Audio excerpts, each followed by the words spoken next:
Shalom from Israel, dear family and friends. And I'm coming to you today from up in the Galilee, north of Nazareth, a place called Nof Galil.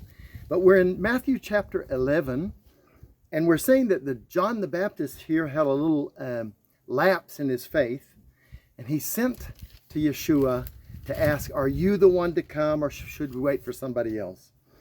And they said, go back. He said, go back in verse 4, show John everything that's happening. The blind receive their sight, the lame walk, lepers are cleansed, the deaf hear, the dead are raised, and the poor have the gospel preached to them. And here is a beautiful promise, Mark verse 6. And blessed is he whosoever shall not be offended in me. And then he talks about John being, in verse 9, more than a prophet. And there's none greater than John the Baptist. But he said, he that is least in the kingdom of heaven is greater than John.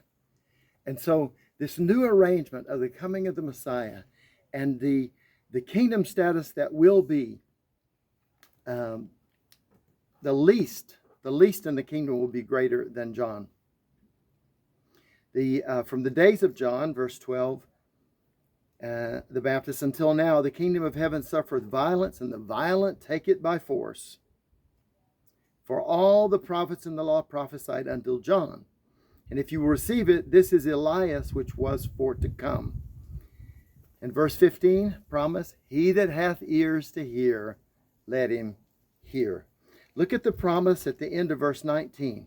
But wisdom is justified of her children.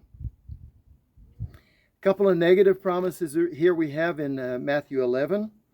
Verse 22, I say unto you, it shall be more tolerable for Tyre and Zidon on the day of judgment than for you. And now Capernaum, which are exalted to heaven, shall be brought down to hell. For if the mighty works which have been done in thee had been done in Sodom, it would have remained until this day. But I say unto you, it shall be more tolerable, verse 24, another negative promise, more tolerable for the land of Sodom in the day of judgment than for thee. And let's mark verses 25 through 29. It's beautiful promises.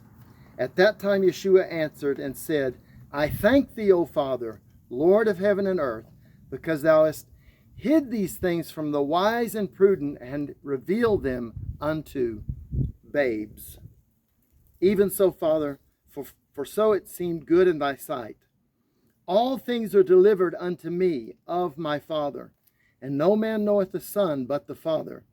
Neither knoweth any man the Father save the Son, and he to whomsoever the Son will reveal him.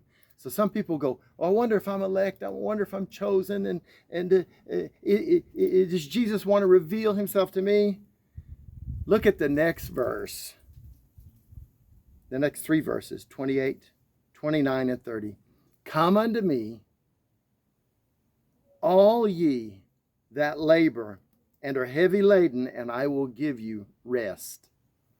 Take my yoke upon you and learn of me, for I am meek and lowly in heart, and ye shall find rest unto your souls.